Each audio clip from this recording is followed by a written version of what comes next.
ప్రభునందు ప్రియమైనటువంటి దైవజనమా, ప్రభు పేరిట మీకు నా ప్రత్యేకమైన వందనాలు. బాగున్నారు కదా? వందనాలు.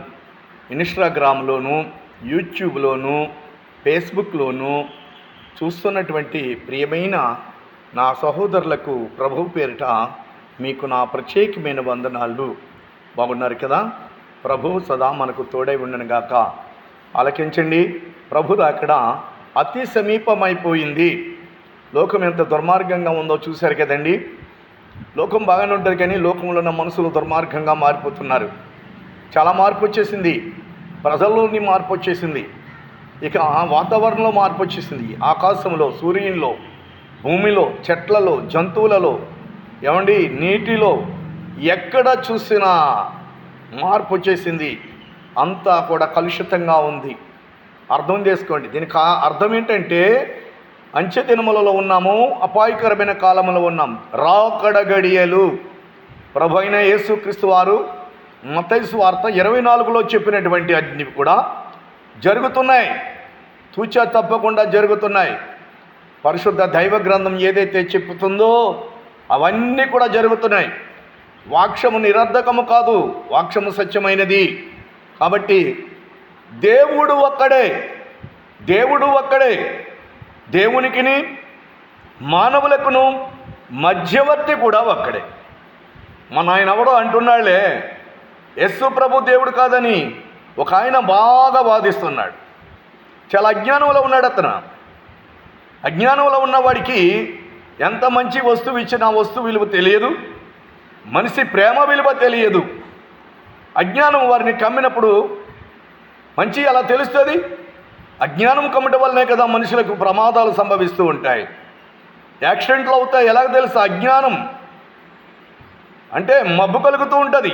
చీకటి జీవితం, చీకటి ప్రభావం, చీకటి సంబంధమైన ఆలోచన వెళ్తూనే ఉంటారు. అజ్ఞానంగా ఉంటారు, అజ్ఞానంగా బండి తోలుతూ ఉంటారు, ప్రమాదాలు సంభవిస్తూ ఉంటాయి. చాలా అజ్ఞానంగా ఉన్నారు మనుషులు. జ్ఞానం ద్వారా ఆలోచించట్లేదు. నోటికి ఏదో వస్తే అది మాట్లాడుతున్నారు. మైండ్లో ఏది ఉంటుంది పలికేస్తున్నారు. ఎవరు గొప్ప వాళ్ళు చెప్పుకుంటున్నారు. గొప్పలు కాదు ఇక్కడ కావాల్సింది. నాకు ఇంతమంది ప్రజలు ఉన్నారు, నాకు ఇంతమంది ఫాలోవర్స్ ఉన్నారు, నాకు ఇంత పేరుంది, నా వాట్సాప్ను, నా మెసేజ్లు ఇంతమంది వింటున్నారు అని ఆలోచించడం కాదు సహోదరుడా. దేవుని యొద్ద నీ గురించి సాక్ష్యం ఉన్నదా? నీ గురించి దేవుని దగ్గర విట్నెస్, నీ నామము జీవగ్రంథములో ఉన్నదా లేదా? దేవుని దృష్టిలో నీవు ఉన్నావా లేదా? నువ్వు దేవుణ్ణి కలిగి ఉన్నావా లేదా? దేవుని ప్రేమను రుచి చూసావా లేదా?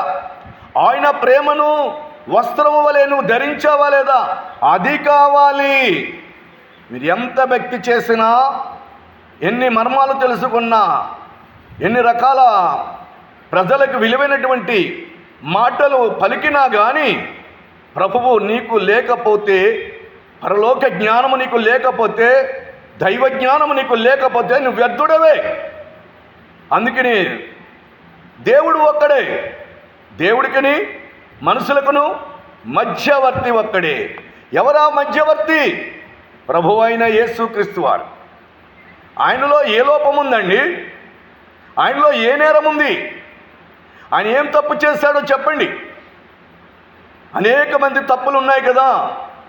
ఆయన లోకానికి ఏమైనా కీడు చేశాడా?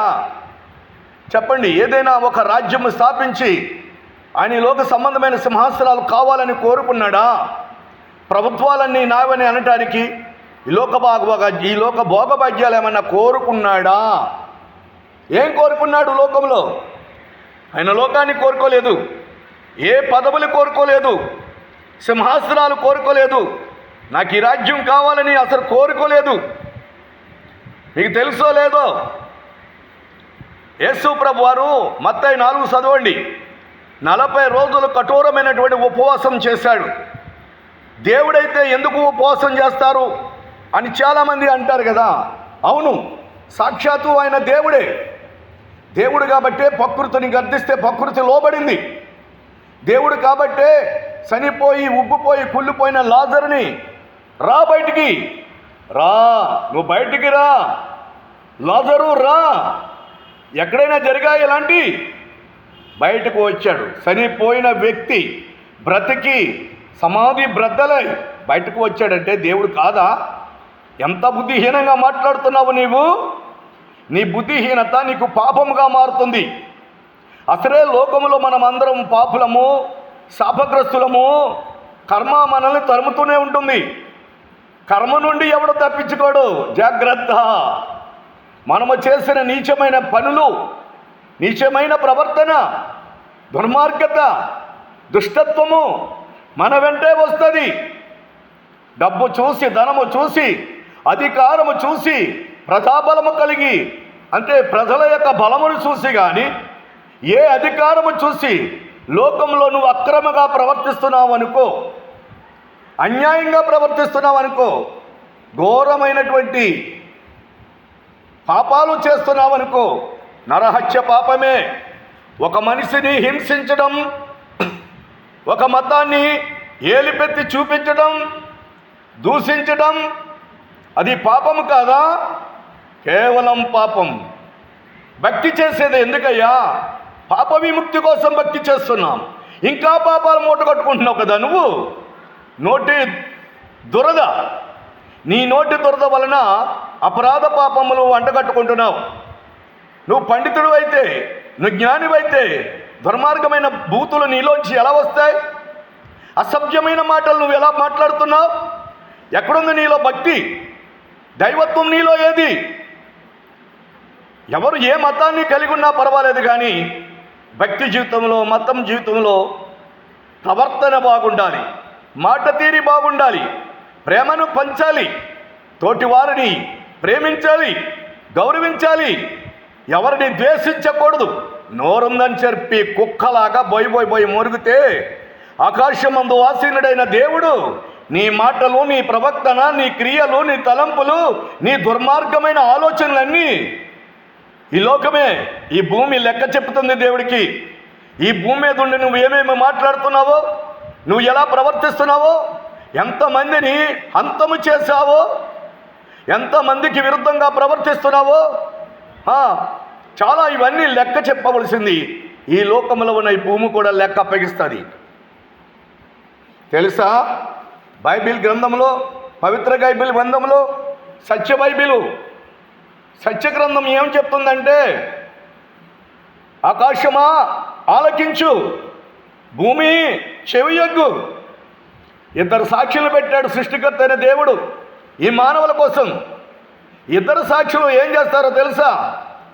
అధికారి అయినా, బలవంతుడైనా, బలహీనుడైనా, దుర్మార్గుడైనా, దుష్టుడైనా, ఏ అధికారమున్నా, ఎంత బలమున్నా, లేకపోతే నీ చేతుల అధికారం చూసి నువ్వు అక్రమంగా ప్రవర్తించినా, ఆకాశమా ఆలకించు, ఆకాశం ఆలకిస్తుంది, భూమి చెవియొగ్గుతుంది.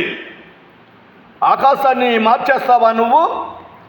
లంచం ఇచ్చి, లేకపోతే భయపెట్టి, నువ్వు చెప్పొద్దు సాక్ష్యము, నా ప్రవర్తన గురించి నువ్వు దేవునికి చెప్పొద్దు అని ఆకాశాన్ని నువ్వు ఒప్పించగలుగుతావా? బుద్ధి లేని మనుషుడా. మానవుడికి బుద్ధి కావాలి. ఓ బుద్ధి లేని సహోదరుడు అన్నాడు ఇదే. ఈ లోకంలో ఏ సాక్ష్యాన్ని మార్చాలన్నా డబ్బు ఇచ్చి, భయపెట్టి సాక్ష్యాలు తారుమారులు చేస్తారు. దేవుడైన యెహోవా మనిషి యొక్క ప్రవర్తన కోసం ఆకాశమును, భూమిని ఇద్దరు సాక్షులు. జాగ్రత్త. ఆకాశం ప్రతి మనిషి యొక్క మాట ఆలకిస్తుంది, భూమి చెవియొగ్గి వింటుంది. నువ్వు రహస్యముగా మాట్లాడిన మాటలు, నీ రహస్య తలంపు, ఆలోచన నువ్వు ప్రజలకి మంచి చేయి. ప్రజలను హింసించకు, ఎవరిని హింసించకు, ఎవరిని బాధ పెట్టుకు. నువ్వు కూడా ఒక మానవుడవే కదా, నువ్వు కూడా ఒక మనిషి రూపం కలిగిన వాడే కదా. ఎందుకు రెచ్చిపోతున్నావు? ఇదా రౌడీజము, దుర్మార్గము, అన్యాయము, హోదా ఉందని తిరుగుబాటు చేయటము, అధికారమును ఆధారం చేసుకుని పేదవాళ్ళ మీద తిరుగుబాటు చేయటము, ఇదా సత్యం? ఇదా భక్తి? కాదు. తోటి వారిని ప్రేమించు. యేసు ప్రభు చెప్పింది ఏంటంటే, నీ విరోధిని కూడా ప్రేమించమన్నాడు. ఇంత మాట, ఎంత మంచి మాట ఎక్కడైనా ఉందా?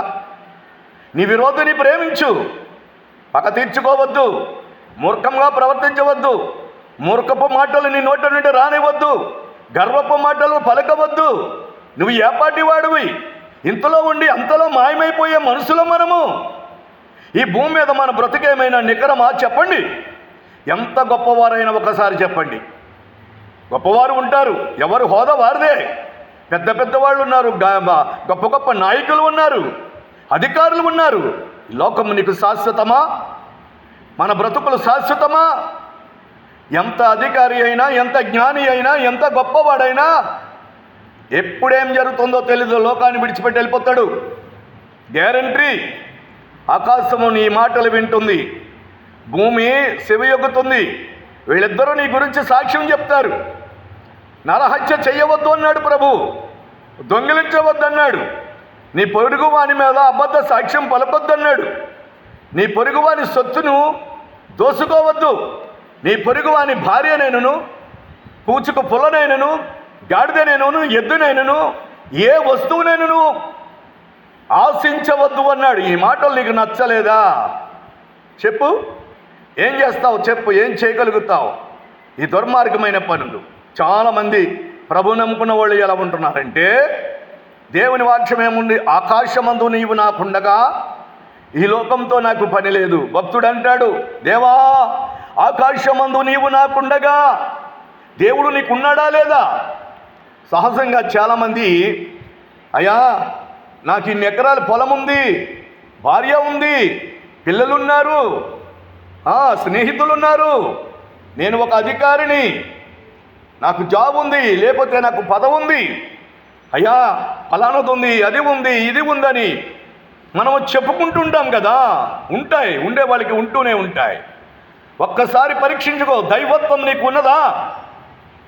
దైవత్వం ఉన్నదా నీకు? దైవత్వం ఉంటే క్రూరత్వం నీకు రాదు. నీ హృదయంలో దైవత్వం ఉంటే క్రూరత్వం రాదు. సనాతన ధర్మం అంటే ఏంటో తెలుసా? సావు పుట్టగల లేనిది సత్యమైన దేవుని వాక్కు. దాంట్లో ప్రేమ ఉంది, గౌరవం ఉంది, మర్యాద ఉంది, సహకరించటం ఉంది. కానీ ఎక్కడ నెలవేరుస్తున్నారు మనుషులు? తిరుగుబాటుతనము, గర్వము, విజృంభణ, రౌడీయిజము. ఇదండి దైవభక్తి.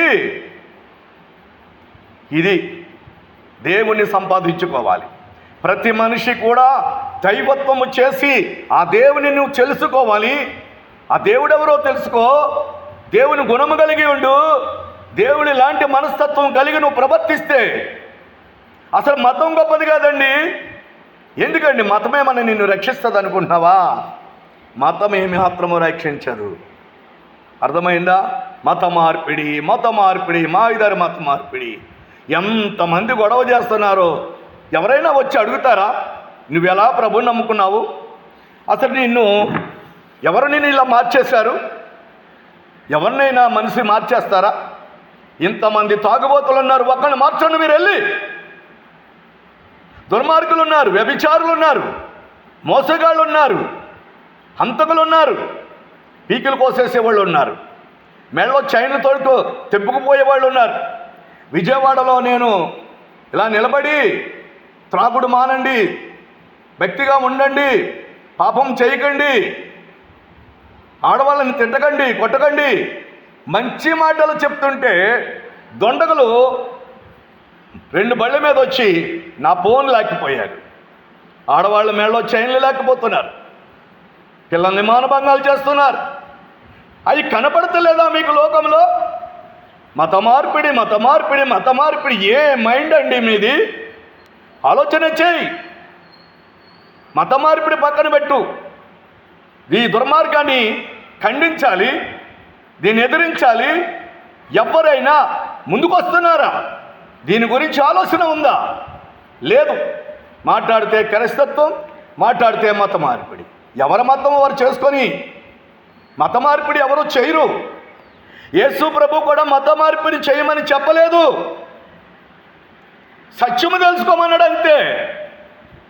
మత మార్పిడి ఎవరు బలవంతాన ఒక మనిషిని మార్చేస్తారా?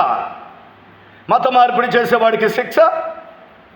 మరి మెడలో చైన్లు తెప్పుకుపోతున్నారు, పీకులు కోసేస్తున్నారు, చిన్న చిన్న పిల్లల్ని మానభంగం చేసి చంపేస్తున్నారే, ఆడవాళ్ళని చంపేస్తున్నారు. మన భారతదేశంలో స్త్రీ జాతికి అన్యాయం జరుగుతుంది. ఇవి మీకు తెలియవా? వీటి గురించి మీ అధికారాన్ని ఉపయోగించండి. ఉపయోగించరు. మత మార్పిడి మీద పడిపోతున్నారు. మతం మార్చడం ఏంటి? ఒక్క మనిషిని మార్చు. దేవుని వాక్యం త్రాగుబోతులను మారుస్తుంది. యేసు ప్రభు యొక్క మాటలు, వాక్యము తాగుబోతులను మారుతుంది, దుర్మార్గులను మారుస్తుంది, హంతకులను మారుస్తుంది, దొంగలను మారుస్తుంది. నన్ను మార్చింది దేవుని వాక్యమే. నేనే మంచోడిని కాదు, నేనే అజ్ఞానంగా బ్రతికిన వాడిని.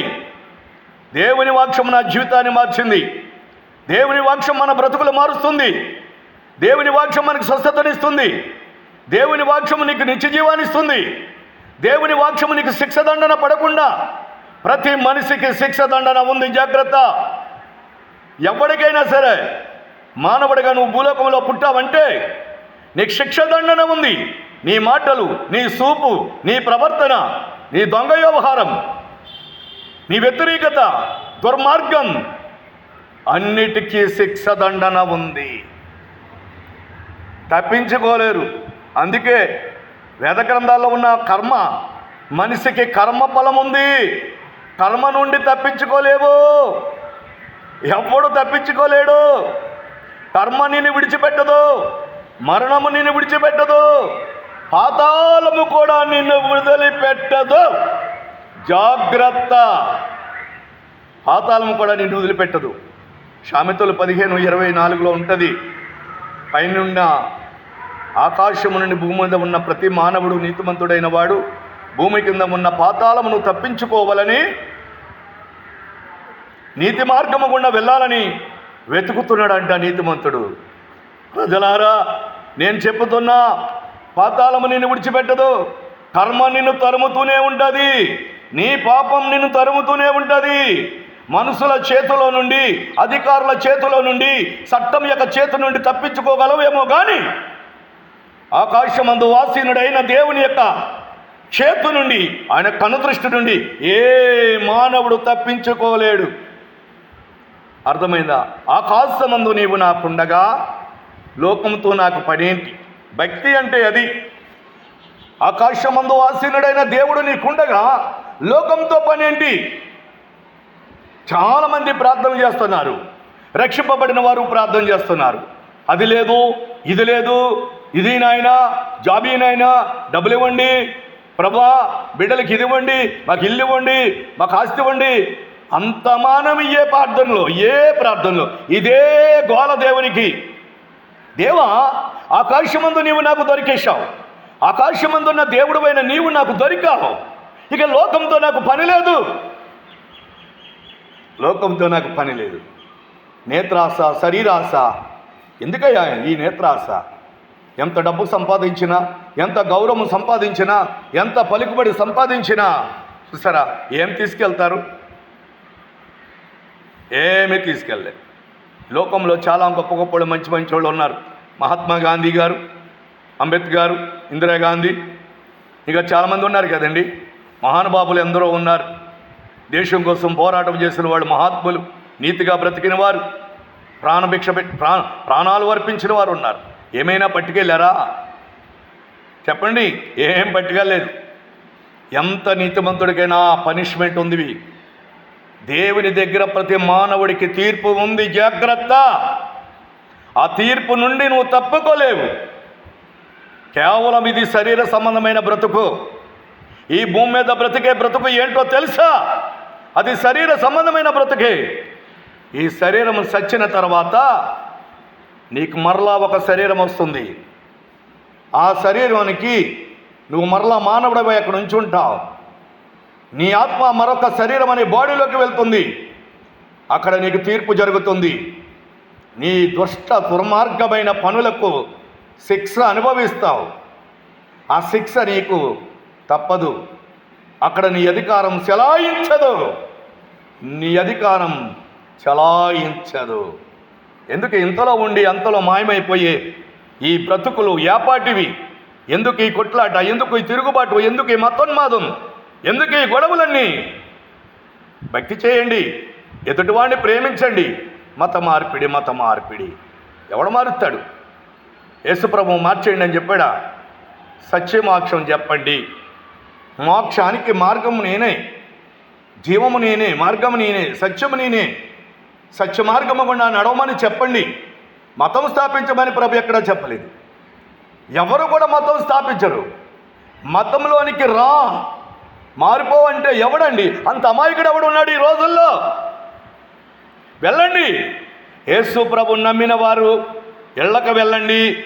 మిమ్మల్ని ఎవరు మార్చారు? మత మార్పిడి వలన మీరు మారారా? మత మార్పిడి వలన మీ పాత స్థితి వదిలి కొత్త దానికి వచ్చారా అని అన్వేషణ చేయలేరా? ఈనాడు ప్రభుత్వం ఎన్నెన్నో అన్వేషణలు చేస్తున్నాయి, జనాభా లెక్క వేస్తున్నాయి, మనిషి దగ్గరకు వచ్చి మంచి చెడ్డలు తెలుసుకుంటున్నారు. మత మార్పిడి గురించి మంచి చెడ్డలు తెలుసుకోలేరా? చేయండి, అలాగా అన్వేషణ చేయండి, పెట్టండి. ప్రతి ఇంటికి వెళ్ళండి, ప్రతి గ్రామానికి వెళ్ళండి, ఒక్కొక్క ఇంటిని అడగండి, మీరెలా మార్పు చెందారు, మీరెలా క్రైస్తవత్వంలోనికి వచ్చారు, మీకేం జరిగింది, ఎవరు మిమ్మల్ని బలవంతం చేశారు, ఎవరు మిమ్మల్ని ఇది చేశారని అడగండి. క్వశ్చన్ చేయండి, ఆన్సర్ తీసుకోండి. లేదో ఎవ్వడు బలవంతాన ప్రభువులోకి నడిపించాడు. దేవుడు తన కార్యాలు జరిగించుకుంటూ వెళ్ళిపోతాడు. దేవుడు తన కార్యాలు జరిగించుకుంటూ వెళ్ళిపోతాడు. నాలాంటి వాడిని ఒకటి మీరు చంపితే మరలా 1000 మంది తయారవుతారు. సావు ప్రతివాడికి ఉంటుంది. కారణం ఏంటో తెలుసా? ధనవంతునికి ఉంటుంది, అధికారులకి ఉంటుంది, న్యాయాధిపతులకు ఉంటుంది, రౌడీలకి ఉంటుంది, నరహంతకులకి ఉంటుంది. ప్రతివాడు చావక తప్పదు. స్త్రీలను మానభంగం చేసి చంపే వాళ్ళకి సావు లేదా? వాళ్ళకి ఉంది. ఆడపిల్లలను మానభంగం చేసి చంపే వారికి మరణం లేదా? వాళ్ళకి ఉంది. మరణానికి కులంతో పని లేదు, ధనముతో పని లేదు, అధికారంతో పని లేదు, హోదాతో పని లేదు, అందంతో పని లేదు. మరణం నిన్ను ఎప్పుడు వెంటాడుతూనే ఉంటుంది. ఆది దేవుడైన యెహోవా ఆది కాలంలో ఆది మానవుడైన ఆదాము చేసిన అపరాధ దోషమును బట్టి ఆయన శపించాడు మానవుల్ని. మట్టి నుండి పుట్టిదివి కనుక నువ్వు మట్టి అయిపోదువు. ఆనాటి కాలంలో మాటిన మాట యెహోవా సత్యదేవుడు. ఆ మాటే నేటి వరకు జాతి మత కుల భేదం ఏమీ లేకుండా అందరినీ మరణం తరుముతుంది. క్రైస్తవులు ఒక్కలే చచ్చిపోతారా? అధికారులు సావరా? ప్రపంచంలో ఎన్ని మతాలు ఉన్నా, ఎన్ని జాతులు ఉన్నా మరణం ఎవరినైనా వదులుతుందా? ఎవ్వరిని వదలదు. నువ్వు నలుగురిని చంపేయచ్చు, నీ అధికారం చూపించి అమాయక ప్రజల మీద దౌర్జన్యమైన కేసులు పెట్టవచ్చు. నువ్వు నీ రాజ్యం చెల్లుతుంది, కానీ అక్కడ చెల్లదు నీ రాజ్యం. అక్కడ నీకెవరు ఉండరు. ఆకాశం ఆలకిస్తుంది, భూమి సెవయొక్కుతుంది. నీ క్రియలే నీ వెంట వస్తాయి. నీ క్రియలే నీ వెంట వస్తాయి. నీ క్రియలు మారిపోవు. ఎన్ని యజ్ఞాలు చేసినా, ఎన్ని యాగాలు చేసినా, ఎన్ని పూజలు చేసినా, ఎన్ని ప్రార్థనలు చేసినా నీకు శిక్ష దండన తప్పదు. తీర్పులోకి నువ్వు రాక తప్పదు. కాబట్టి మనిషి యొక్క అపరాధ పాపములు పోవాలంటే ఒకే ఒక మార్గం. అది ఏంటో తెలుసా? సర్వ పాప పరిహారో రక్త ప్రోక్షణావశ్యనం తద్రక్తం పరమాత్మీనా. రక్తం ప్రోక్షింపబడకుండా పాపక్షమాపణలే. నీ ఇష్టం. నువ్వు ఎంత దుర్మార్గంగా మాట్లాడినా, ఎంత దుర్మార్గంగా ప్రవర్తించినా పాపం నిన్ను తరుముతుంది, మరణం నిన్ను తరుముతుంది. నీ దుష్టక్రియలు నీ వెంట వస్తాయి. దుష్టక్రియలను మూటగట్టుకుని వెళ్ళు. ఈ దుష్టక్రియలు మారిపోవు. నువ్వు చేసిన దుర్మార్గపు క్రియలు నీ వెంటే వస్తాయి, నీ వెంటే వస్తాయి. అర్థమైందా? జాగ్రత్త. ప్రభును అమ్ముకున్న వాళ్ళు ప్రభు నమ్ముకోండి. ఎవరికి ఏది ఇష్టమైతే దాని వైపుకు మీరు వెళ్ళండి. కానీ జాగ్రత్త, తోటి మనిషిని ప్రేమిద్దాం. మనమందరము మానవులమే. ముక్కు, కన్ను, కాలు, చేతులు అందరం ఒక రూపంలో ఉన్నాం. దేవుడు కూడా మన రూపంలోనే ఉన్నాడు. కాబట్టి మీకు ఏది నచ్చితే దానివైపు వెళ్ళండి. మత మార్పిడి వద్దు. మత మార్పిడి చేయమని ఎవ్వరినీ చెప్పట్లేదు. దైవజనులైన వారు ఎవరిని మత మార్పిడి చేయకండి. నువ్వు మతమో మార్చుకోమన్న మాట అసలు పలకవద్దు, పలకవద్దు. వారు వ్యాధిగ్రస్తులైతే ప్రార్థన చేయండి. వాక్యం వినిపించండి. ఇష్టమైతే నమ్ముకుంటారు, లేకపోతే మానేస్తారు. ఎవరి కర్మ వాడిని వదిలిపెట్టక తప్పదు. కర్మ తరుముతూనే ఉంటుంది. నా పూర్వీకుల దోషాలు నా మీదకి వచ్చాయి. నేను ఎన్నో శ్రమలు పడ్డాను, ఎన్నో కష్టాలకు గురైపోయాను. అన్నీ వదులుకున్నా. ఆస్తి పోయింది, పొలము పోయింది, కట్టుకున్న బిల్డింగ్ కూడా దూరం అయిపోయింది. ఒంటరి వాడినైపోయాను. చచ్చిపోదామని ఎన్నోసార్లు ప్రయత్నం చేశాను. ఉరి తీసుకుందాం అనుకున్నా, విషం తాగుదాం అనుకున్నా, ట్రైన్ కింద పడి చచ్చిపోదాము అనుకున్నా. దుర్మార్గంగా ఉన్నంత వరకు నాకు ఈ శ్రమ రాలేదు. ఎప్పుడైతే ప్రభువులోకి వచ్చి భక్తి చేశానో తీవ్రమైన శ్రమలు వచ్చాయి. చెప్పుతున్నాను, ప్రభువులోకి రావడం అంటే వేళాకాలం కాదు, శ్రమ జీవితం. కష్టాలు ఎదురవుతాయి. వచ్చేయండి, యేసు ప్రభువులోకి వచ్చేయండి, క్రైస్తవులు అయిపోయింది చెప్పకండి ఎవరికి. శ్రమ, నువ్వు శ్రమ అనుభవించాలి అని అనుకుంటే ప్రభు నీకు ఇష్టమైతే రా. బలవంతాన దేవునిలోకి రామొద్దంటే నీ జీవితాన్ని నువ్వే రక్షించుకో, నీ ఆత్మకు మార్గం ఏర్పరచుకో. బలవంతాన నేను రమ్మని ఎవరు అడగరు. బలవంతాన బాప్తిసం తీసుకో, బలవంతాన బాప్తిసం పొందమని కూడా చెప్పం. నా దగ్గరికి ఎవడకొచ్చిన బలవంతాన నువ్వు యేసు ప్రభుని ఇష్టపడుతున్నావా? అది నీ అంతా నువ్వు ఇష్టపడుతున్నావా? లేకపోతే భయపడి, ఎవరికైనా భయపడి నువ్వు ప్రభులోకి వస్తున్నావా? ఎవరిని భయపెడతారండి? ఇది ఎటువంటి కాలము చెప్పండి. ఎలాగ చెప్తే వినేస్తారా ఈ కాలంలో? ఏది చెప్తే అది చేసేస్తారా ఈ కాలంలో? అంత అమాయకుల ప్రజలు. ఎందుకో మరి పెద్ద పెద్ద నాయకులు మత మార్పిడి శిక్ష, మత మార్పిడికి శిక్ష ఉంది. మీరు మత మార్పిడి చేయకండి, మత మార్పిడి చేసేవారిని పట్టుకోండి పాపం. ఏందో గొప్ప గొప్ప జ్ఞానవంతులు ఇలా మాట్లాడుతుంటే ఏమనుకోవాలి? అధికారులు, జ్ఞానవంతులు, న్యాయకర్తలు ఎంతమంది ఉన్నారు. ఎందుకు మారుస్తారు మతాన్ని? మతం మారమంటే ఎవడో మారడు. ఎవరికన్నా చెవిలోకి వెళ్ళి మతం మార్చుకో, డబ్బిస్తానంటే మారిపోతారా? మారిపోరు. డబ్బిస్తానన్నా మారడు. వాడికి నచ్చితేనే. ఏ దైవంలో దైవం ఉన్నాడు. ఏది సత్యమో, ఏది అసత్యమో, ఏది రుచిగా ఉందో, ఏది అనుకూలం పద్ధతిగా ఉందో, ఏ గ్రంథములో సత్యం కనపడుతుందో ఆ గ్రంథం వైపే ప్రజలు ఆకర్షితపడతారు. భక్తి చేయండి. భక్తి చేసి మీ ఆత్మలు కాపాడుకోండి. ఈ లోకం మనకి శాశ్వతంగా, ఈ బ్రతికే నికరమని అనుకోవద్దు. సావు తర్వాత నీ పరిస్థితి ఏంటి మనుషుడా? మరణము తర్వాత నీ పరిస్థితి ఏంటి? మరణము తర్వాత నీ జీవితం ఏంటి? మరణముతో నీ జీవితం అయిపోయింది అనుకుంటున్నావా? లేదు. మరణం తర్వాత మళ్ళా పోరాటం ఉన్నది. మరణం తర్వాత నీకు బ్రతుకు ఉన్నది. ఎంత గొప్పవాడికైనా బ్రతుకు ఉంది. అప్పుడు ఉంటుంది శిక్ష దండన. జాగ్రత్త. ఒకరినొకరు ప్రేమించండి, గౌరవించండి. నేను ఏ మతాన్ని ఎక్కిరించను. దేవుళ్ళు అనబడిన వారిని ఎవరిని కూడా కించపరచవద్దు. సత్యము చెప్పండి, తిట్టకండి. ఏ మతాన్ని ఎక్కిరించవద్దు. ఏ మతాన్ని అసలు క్రైస్తవులు ఏ మతాన్ని తిట్టరు. బూతులు రావు. దుర్మార్గంగా కొంతమంది తయారయ్యారు. వారు బూతులు మాట్లాడుతున్నారు. మతం పేరు మీద బూతులు మాట్లాడటం అది భక్తియా? ఎలాంటి భక్తి అవుతుంది? భక్తి అంటే పరిశుద్ధత. నీ నోరు గడ్డి తింటూ నువ్వు ఇతర మతాలను బూతులు తిడుతున్నావంటే దైవము అనబడినటువంటి మా అవతార పురుషులు కొంతమంది ఉన్నారు లోకంలో. ఎవ్వరిని తిట్టడానికి తప్పు తిట్టకూడదు. నీకు చిత్తమైతే, నీకు సాధ్యమైతే సత్యం తెలుసుకో. నువ్వు గ్రంథాలు చదువు, ధ్యానం చెయ్యి, భక్తి చెయ్యి. ఓ సృష్టికర్త నమో నమస్తుతి అన్న సృష్టికర్త ఒక మాట మీద నువ్వు జపం చేయి, తపస్సు చేయి, ధ్యానం చేయి. నీతో ఎవరు మాట్లాడతాడో వాడే దేవుడని నమ్మ. మాట్లాడకపోతే మానేసేయి. సృష్టికర్త అన్నవాడు ఒకడు ఉన్నాడు, ఒక్కడే దేవుడు, ఒక్కడే. దేవునికిని మానవులకిని మధ్యవర్తి ఒక్కడే. ఆయన ప్రభు అయిన యేసు రక్షకుడు. దయచేసి మన దేశం ఎంతో మంచి దేశం. మన భారతదేశం ఎంతోమంది ప్రాణాలు త్యాగం చేసిన, సంపాదించి పెట్టిన స్వాతంత్రత భారతదేశంలో అన్ని మతాలకి కూడా స్వేచ్ఛ ఉంది. ఎందుకు అలాగా? తప్పు కాదు. ఒకరినొకరు కొట్టుకోవటం, ఒకరినొకరు చంపుకోవటం, పగపట్టడం భక్తియా? పగపట్టి మనిషిని చంపటం భక్త్యా? కాదు. దుర్మార్గులను మార్చండి, తాగుబోతులు మార్చండి, దొంగలను మార్చండి, సైకోగాళ్ళు మార్చండి, మానభంగాలు చేసేవాళ్ళు మార్చండి.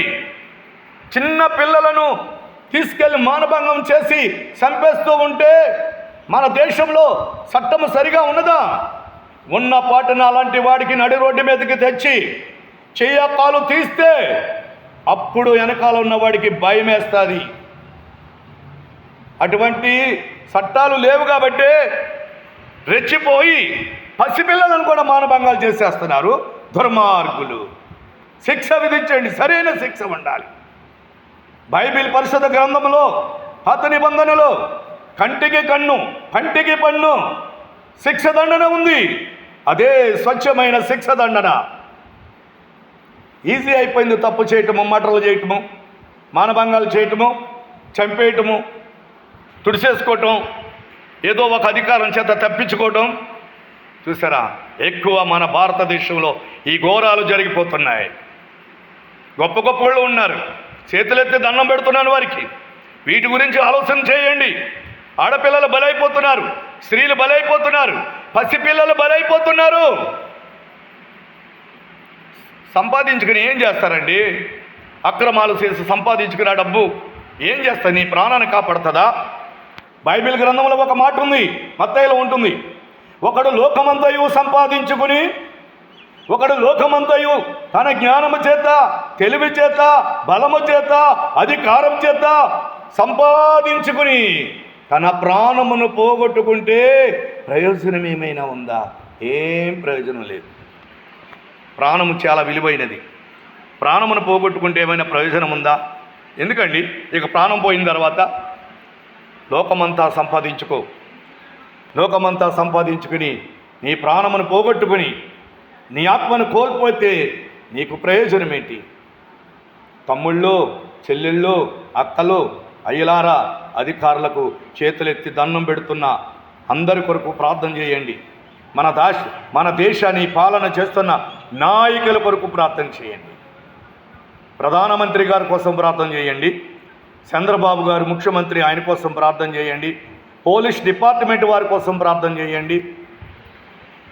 గస్తీ కాస్తున్న ఆర్మీ డిపార్ట్మెంటు సరిహద్దులో ఉన్న వారి కోసం ప్రార్థన చేయండి. నర్సుల కోసం, డాక్టర్ల కోసం ప్రార్థన చేయండి. ప్రార్థన చేయండి, మంచిది. అందరి కోసం మనం ప్రార్థన చెయ్యాలి. అందరి కోసం మనం ప్రార్థన చెయ్యాలి. అధికారుల క్షేమం కోసం ప్రార్థన చేయాలి. వాళ్ళకి మంచి ఆరోగ్యం ఇమ్మని మనం ప్రార్థన చేయాలి. మన భారతదేశం, మన స్వచ్ఛ భారత్, మన భారతదేశం కోసం మనం ప్రార్థన చేయాలి. మన దేశం, నా దేశం, మన భారతీయులమందరము ఒక్కటే. చాలా ప్రేమ చూపుకుందాం, సమాధానం పడదాం, శాంతివంతంగా ముందుకు సాగిపోతాం. దేవుడు ఈ మాటలను దీవించునుగాక. ఆమేన్.